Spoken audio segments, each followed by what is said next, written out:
নমস্কাৰ বন্ধু বান্ধৱীসকল, আজিৰ মোৰ ৰেচিপিটো হৈছে কলপচলাৰ সৈতে মুৰ্গী মাংস। প্ৰথমতে মোৰ চেনেললৈ আপোনালোকক সকলোকে স্বাগতম জনালোঁ। এয়া মই লৈছোঁ কলপচলা, ডাঙৰ ডাঙৰকৈ অলপ কাটি লৈছোঁ। কাটি লৈ এনেকৈ ষ্টীলৰ গিলাচৰ সহায়েৰে মই ভালকৈ মিহি কৰি লৈছোঁ। এয়া চাব পাৰে, আপোনালোকে স্ক্ৰীণত দেখিছেই কিমান মিহি হৈছে।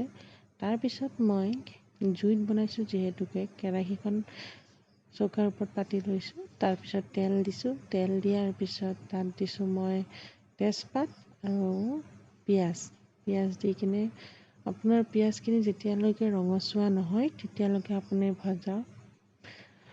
আপোনালোকে দেখিছেই মোৰ অলপ কেৰাহীখন ডাঙৰেই হৈছে, কাৰণ কিয় মোৰ তাত লোহাৰ কেৰাহী তেনেকুৱা সৰু নাই। গতিকে মই ডাঙৰ কেৰাহী এখন আছে, তাতে মই বনাবলৈ ল'লোঁ আৰু তাতে বনালোঁ। গতিকে আপোনালোকে দেখিবই বহুত লাগাতকৈ বেছি ডাঙৰ হৈছে কেৰাহীখন।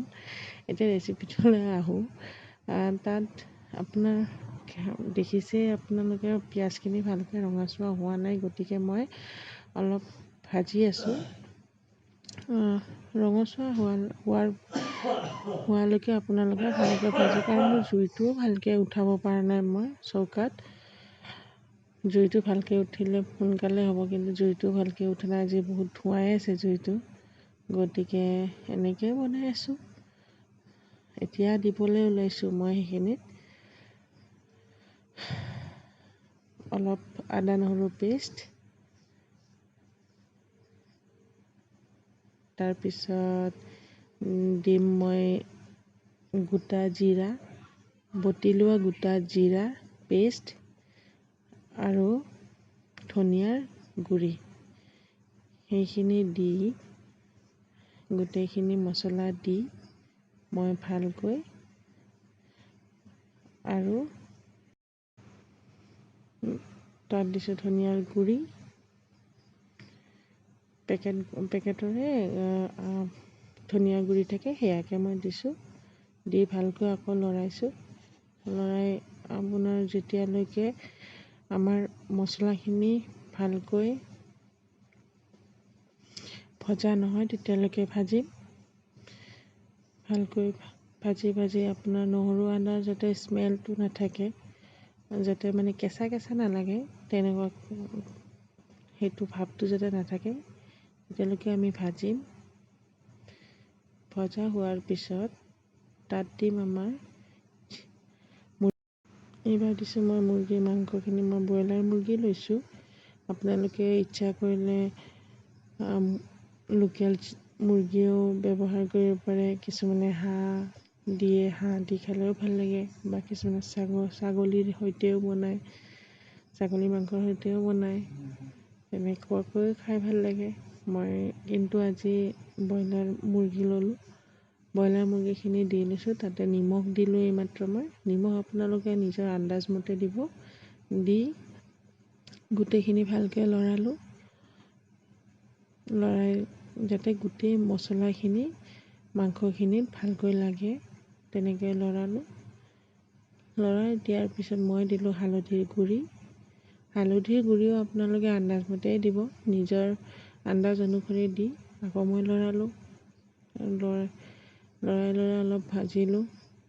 গোটেইখিনি ভজা হোৱাৰ পিছত মই অলপ টাইম লৰালোঁ। তেনেকৈ লৰাই মাংসখিনিত গোটেইখিনি মছলা, হালধি, নিমখ যাতে লাগে তেনেকুৱাকৈ লৰাই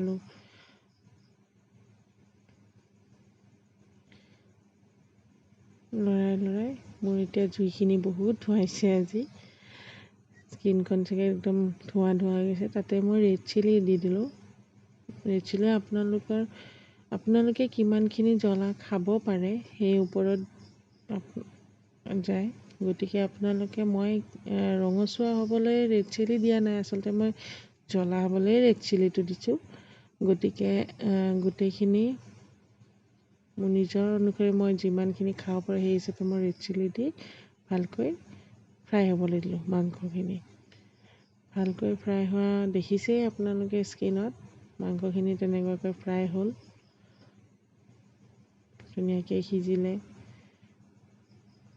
এতিয়া এনেকুৱা পচলাটো দূৰৰে কথা, এনেকৈ ফ্ৰাই চিকেন খাবলৈ আৰু টেষ্টি। গতিকে ফ্ৰাই চিকেনখিনি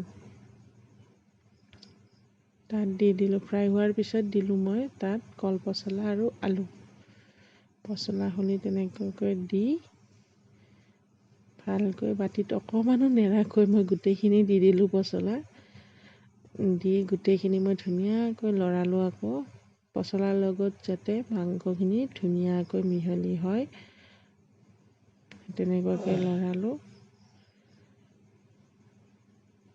গোটেইখিনি লৰাই ভালকৈ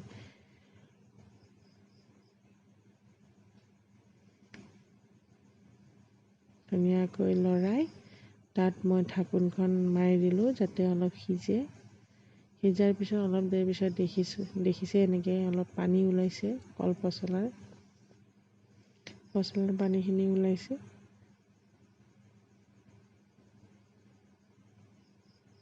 মই আৰু কলপচলাখিনি লাৰি দিলোঁ। লাৰি দিয়াৰ পিছত বহুত ধুৱাইছে, গতিকে স্কিনখন গোটেই ধোঁৱা হৈ গৈছে। তথাপিও উপায় নাই, মই তেনেকৈয়ে ভিডিঅ'টো শ্বুট কৰিলোঁ। গোটেইখিনি ভালকৈ লৰাই এয়া দেখিছেই আমাৰ কলপচলা লাহে লাহে হৈছেগৈ।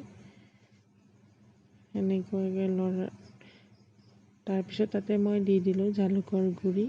সেইটো আপোনালোকৰ আন্দাজ অনুসৰি দিব, কাৰণ জালুকৰ গুড়ি বহুতে খাবলৈ হয়তো অলপ টানো পায়। কিছুমানৰ হয়তো মুখত ধৰে, কিছুমানৰ পেট পুৰে।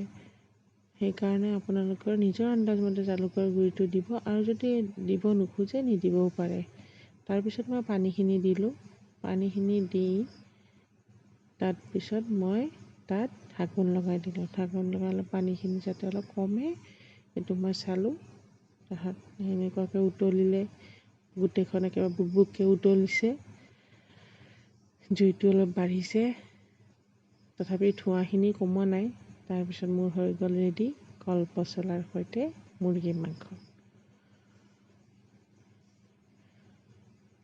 গতিকে এই চাওক মোৰ মুৰ্গী মাংস তৈয়াৰ কলপচলাৰ সৈতে। আপোনালোকে এনেকৈ বনাব ঘৰত আৰু খাব। তাৰপিছত মোক কমেণ্ট বক্সত কমেণ্ট কৰিব কেনেকুৱা লাগিল।